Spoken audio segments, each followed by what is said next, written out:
Yung Kongreso, Senado, public, di ba? Doon, ang problema naman doon, grandstanding naman sila, mga politiko eh. Pero itong ICI, hindi naman mga politiko, bakit hindi nila inalalabas yan? Pangalawa, natatawa ako dyan sa, na-amuse ako sa mga sinasabi nitong mga nagsasalita dyan sa ICI. Na parang wala silang magawa, pupunta pa rin sila sa hukuman para itong si Saldico ay maka-attend. Alam natin wala sa bansa. Napakasimple lang naman ang solusyon niya. All you have to do is to cancel the passport. Pag wala pasaporte, pag nasa ibang bansa ka, siguradong i-deport ka dahil wala kang pasaporte. Hindi naman gawa. Ano pang ibig sabihin yan? Immigration lookout lang ginawa eh. Useless lahat yan. Yun lang eh. Ganun lang kasimple yan. Talagang totoo na ikaw ay matapat na isang ahensya na nili ka para hanapin mo ang katotohanan, hindi sana lahat. Inuna mo yun. Yung lumika doon sa lugar mo. At marami nagsasabi na maraming kalokohan doon. Diba? Pati si Chavit na taga doon. Nagsasabi, kakaroon ng mga bribes, SOP, ano-ano pa. Alam mo, presidente yan. Sinabi niya na sa zona. Pero, nagawa rin, puro lang salita.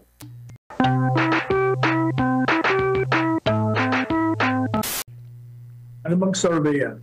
Pahayag. Pahayag? Yes. Parang ito lang yata narinig yan. Kaya pala mali. Palagay ko nasa 65 to 70% na ang anti-administrasyon. At hindi lang wala yun. Masyado ng malawak para sabihin nasa less than 50%. Masyado ng malaki, malalim, galit na nga eh. Hindi ko nga alam, totoo ba yung nakita ko sa social media na sinalakay ng mga bahay ng mga Diskaya at ginaya nila sa Nepalese, sinira, pinakaw. Totoo ba yun? I'm not so sure, Attorney Sal, pero malapit na mangyari yun. Kasi wala naman sila. Hindi naman sila natitinag, ganun pa rin ang ginagawa nila. Gaya na sinabi ko kanina, hindi naman sila natitinag. Ganun pa rin sila. Gaya na sinasabi mo, nawala na yung small committees. May pinalitan din eh. Review committee naman daw. Tapos yung budget, may fourth barrel pa rin. Ganun pa rin yun, kaya walang pagbabago. Kaya sabi ko nga sa isang kaibigan ko, may programa sa television, sa mga sikat. Sabi ko talagang mukhang, it looks like there will be a region change. And before his term is over. Di Paulo Marcos. Paulo Duterte. O ni Polong. Ano ba yung banta niya? Ano ba sinabi niya? Sinabi lang naman ni Kong Polong, Attorney Sal, na hindi niya palalampasin. Talagang gusto niyang managot itong mga taong nag-kidnap sa kanyang ama. So, ano mo masama doon kung yun naman ang kung baga, sinasabi nila yun, nasa ilalim ng batas, mananagot talaga sila dahil talaga illegal. Mabuti nga, nagbabanta lang. Hindi pa dahil nga sa corruption yan, kaya yung mga ginagawang struktura, may hihina. Kaya pag may lindol, baha, may kalamidad, walang kalaban-laban yung mga ginagawang struktura kasi made of substandard materials. Corruption nga yan. Yan nga ang problema. Alam mo, yung nasabing sapat na pondo. Buti may pondo pa kayo. Duda pa nga ako doon. May pondo kasi kung sapat ang pondo ninyo, wala nang pribadong magbibigay dyan. Kasi, kagaya ng POJC, sa tingin mo ba, kung nakikita mong talagang sobrang-sobra at naririyan ang pangangailangan at natutugunan ng pamahalaan, hindi na kailangan magbigay. Sa iba nilang ibibigay yun. Di ba? Kung sapat yan, bakit pa ang ibang pribadong mamamayan ay tutulong? Makikita mo naman kung sapat o excessive na ang katugunan ng isang pamahalaan. Eh, di yung iba yung dahil mga nag-iba, o hindi yung tatayo muli. Eh, kailangan shockproof na yan. Eh, di Mhm, ba, mhm. mga Hapon ang gagaling dyan eh. Kanilang mga foundation floating. Kahit na magkaroon ka ng earthquake, sumasama lang yung pundasyon. Kaya, alam naman nila yan eh, pero dahil nga sa korupsyon, hindi nila ginagawa kasi dahil na igugulin ng pera, eh, ninanakaw. Kakaroon ng mga bribes, SOP, ano-ano pa. Alam mo, Presidente yan. Sinabi niya na sa zona. Pero Mhm. wala nagawa rin, puro lang salita. Eh, siguro, kasama siya dun sa papalitan. Kaya ayaw niya. Alam niyo yung, yung ICI na yan. Kaya yung tao, kahit namili kaya, walang katiwa-tiwala. Unang-una nga, eh hindi pinapublic, hindi sinasa publiko ang pagdidinig. Eh kung yung Kongreso, Senado, public, di ba? Eh doon, ang problema naman doon, grandstanding naman sila. Mga politiko eh. Pero itong ICI, hindi naman mga politiko. Eh bakit hindi nila inalalabas yan? Pangalawa, natatawa ako dyan sa, na-amuse ako sa mga sinasabi nitong mga nagsasalita dyan sa ICI. Na parang wala silang magawa. Pupunta pa rin sila sa hukuman para itong si Saldico ay maka-attend. Eh, alam natin wala sa bansa. Eh napakasimple lang naman ang solusyon niya. All you have to do is to cancel the passport. Pag Mhm. wala passport, pag nasa ibang bansa ka, eh siguradong i-deport ka dahil wala kang pasaporte. Mhm. Eh, hindi Eh, naman nagagawa. O, eh, ano pang ibig sabihin yan? immigration lookout lang ginawa eh. Useless lahat yan. Pero Attorney Sal, kapapasok lang Attorney Sal, dumalo daw sa pagdinig ng ICI ngayong araw si dating House Speaker Martin Romualdez at ayon sa kanya, handa daw niyang sabihin ang kanyang nalalaman tungkol sa issue ng flood control. And I quote, "I'll be here to help determine the truth and to give all the facts and information." Attorney Sal, ano masasabi mo sa latest development na yan? Wala niya, lelang niya. Pauwi nga dito si Saldico, dalawa sila mag-tell-all, Attorney Sal. Dapat ganun. Maganda yung napapanood mo ba yung pero AI yun. Ano yun? Paano silang dalawa. Ah, Ah, AI yun. Oo, oo, oo. Ang galing talaga ng AI yan. Ano ba na gano'n yan? Anong organisasyon yan? Ano? Anong organisasyon ba yung sinasabi na Bureau of Custom. Yung according sa US State Department. o US State Department? Ano ba? Hindi ka ba nagbabasa ng dyaryo? Hindi ka ba ang pinaka-corrupt ay ang Kongreso.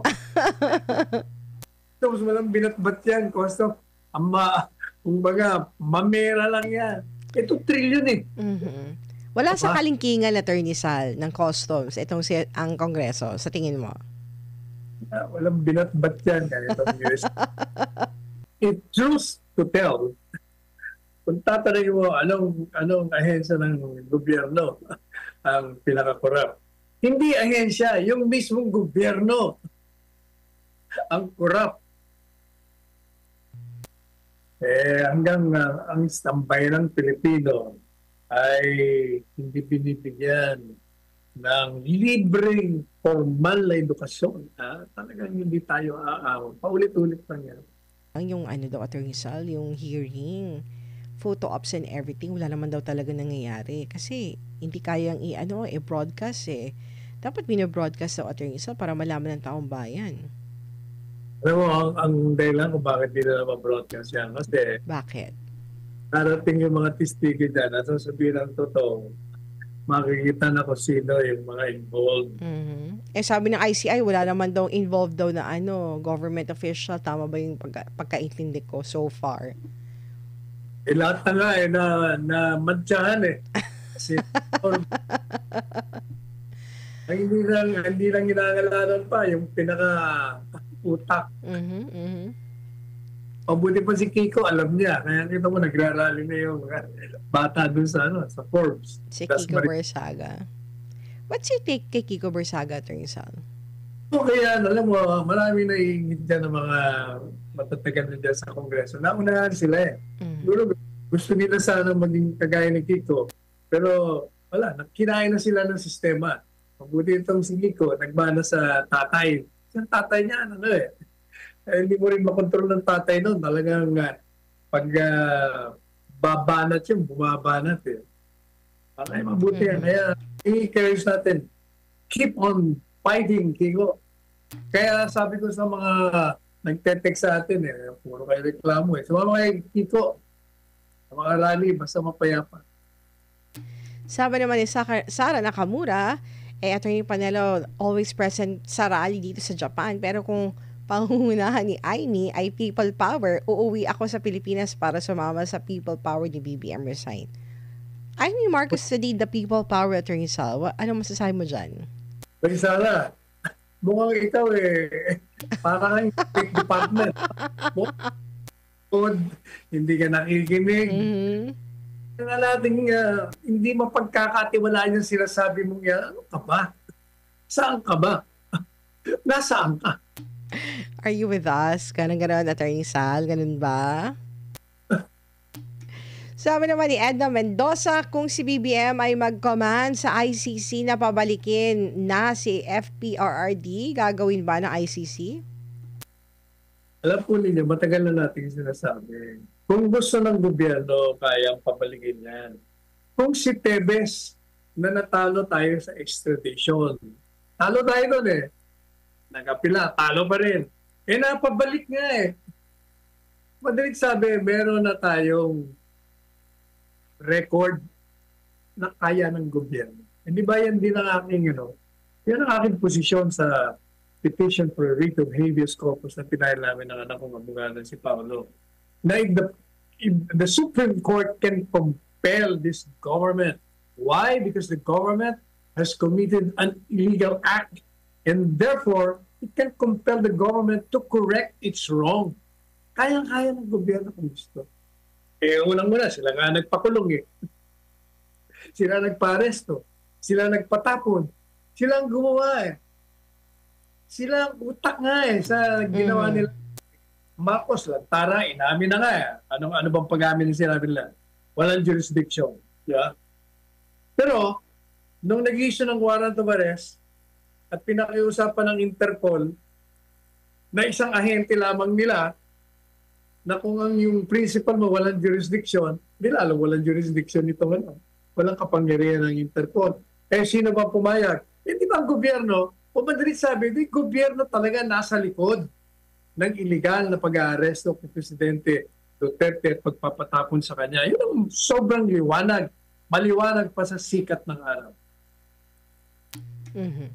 Samantala, sabi ni Arnold Gustillo, ICI has no transparency. Kung para sa bayan ka, bakit hindi mo unahin, imbestigahan yung mga ghost flood control projects sa Ilocos Norte sa baluarte ng mga Marcos? Lahat kami dito sa abroad, suportado namin na patalsikin na si BBM. Sino ba lumikha ng ICI? Yun lang Ganun lang kasimple Talagang totoo na ikaw ay matapat na isang ahensya na nilikha para hanapin mo ang katotohanan. O hindi sana lahat. Inuna mo yun. Yung lumika doon sa lugar mo. At marami nagsasabi na maraming kalokohan doon. Di ba? Pati si Chavit na taga doon. Nagsasabi. Samantala, sabi ni Gilbert Labrador, patitikas project ng AFP sangkot pa rin sa DPWH corruption anomalies, kaya naman pala loyal daw sa posisyon or chain of command si Bronner Mga namamantikaan din. Shame on you AFP and PNP, pati mga proyekto nyo, modernization, etc. sakot sa anomalya. Kaya hindi na nakakapagtaka na madami sa inyo ay tiwali at nasusuhulan.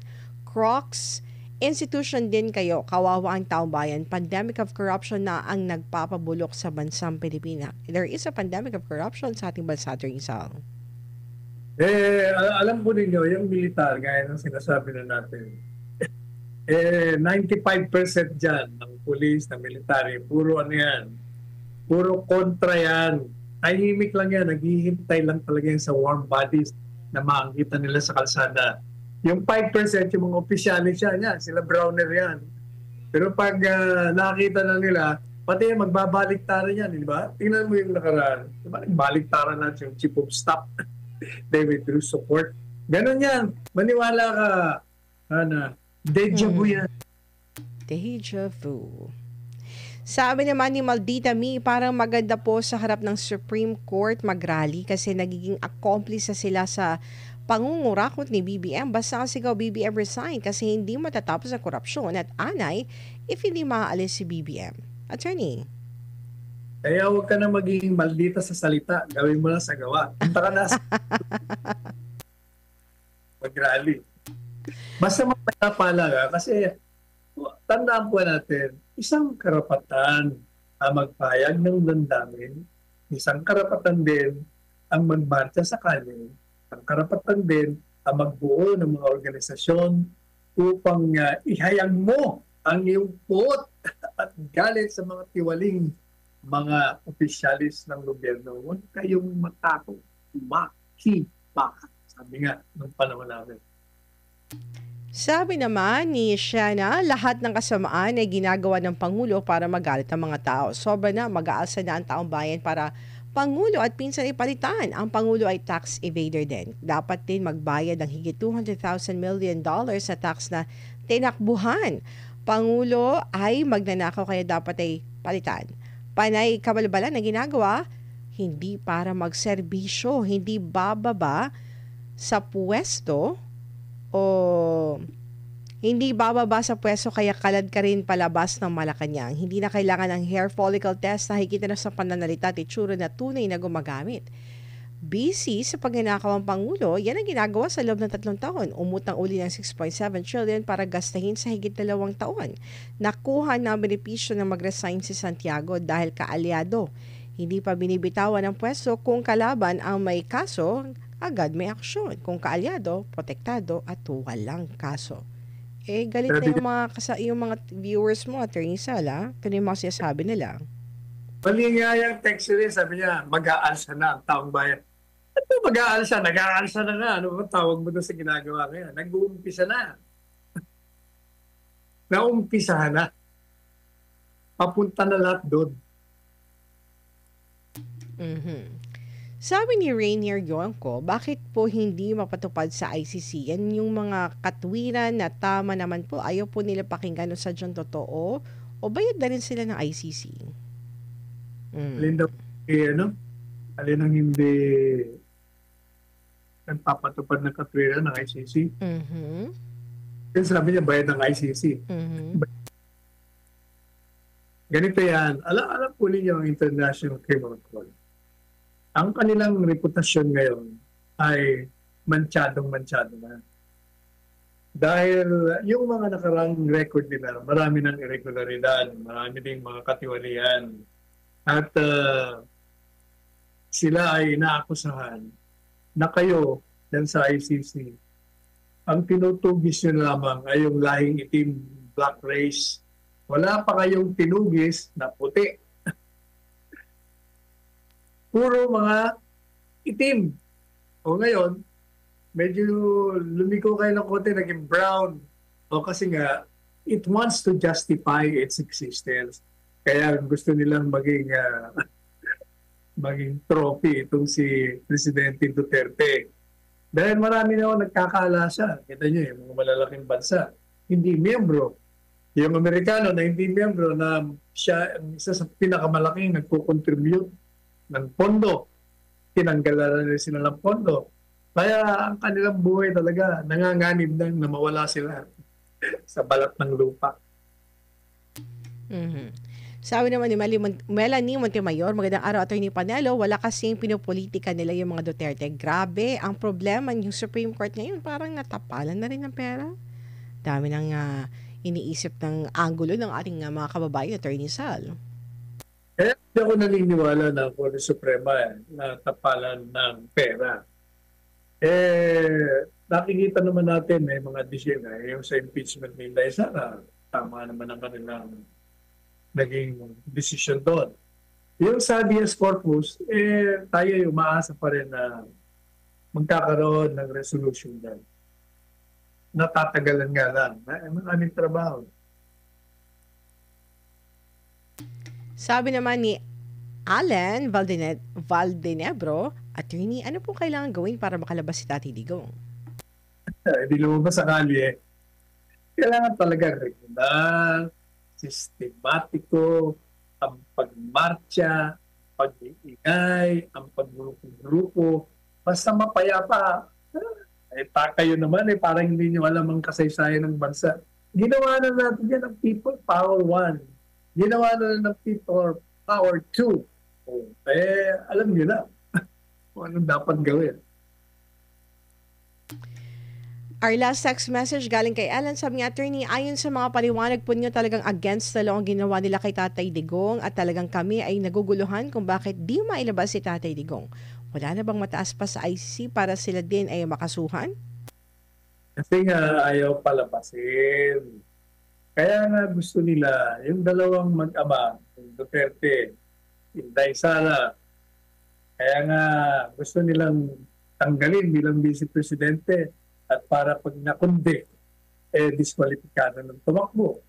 Ganon din ang kanyang ama. Ang ama, ayaw din nila rito kasi napakalakas ng Presidente Duterte. Silang dalawa ang manguna upang palitan ang nakaukong administrasyon sa susunod na halalan.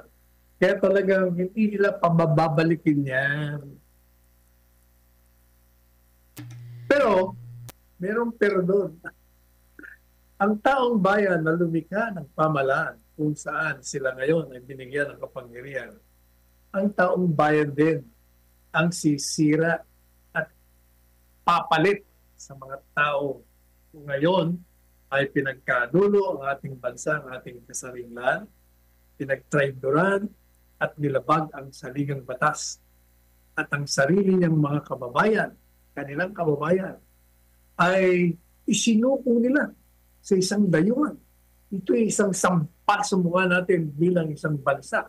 Sampal sa ating saligang batas. Meron tayong isang sistema legal. Pero, sinasabi natin, itong si Presidente Duterte nag-commit ng krimen, bakit di nyo dinimanda? Bakit yung isang bansa o isang institusyon na dayuhan ang gusto yung lumiti sa kanya? Hindi ba? Sintito ko lang. Alam mo na maling-mali. Attorney Sal, maraming salamat. Attorney Sal, would you like to give your last message to our Tuesday episode sa ating mga kababayan?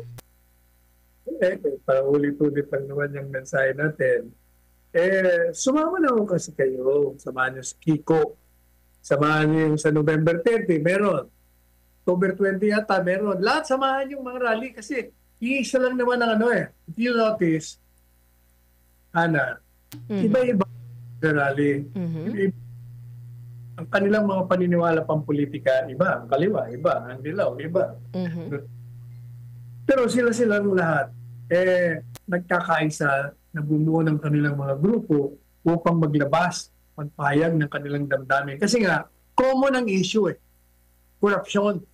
Kaya sabi nga natin sa programang ito, sumama kayo. Huwag yung hayaan ng isa lamang. Kasi kung isa lang, hindi kaya yan. Kailangan magkaisa muna kayo bago nyo makuha yung tagumpay na hinahangad po nito. Wala pa yata ako naririnig na itong mga tiwaling opisyales na nagnakaw ng limpak na salapi, kaya ni Saldico, ni Martin Romualdez, at yung Torres na involved dito, nagbigay na ba sila? I don't know. Hibla lamang ng mga di umanong mga ninakaw nila. Parang dapat sila manguna para mahugasan ng kahit na konti ang kanilang nabahiran ng mga pangalan. Uy,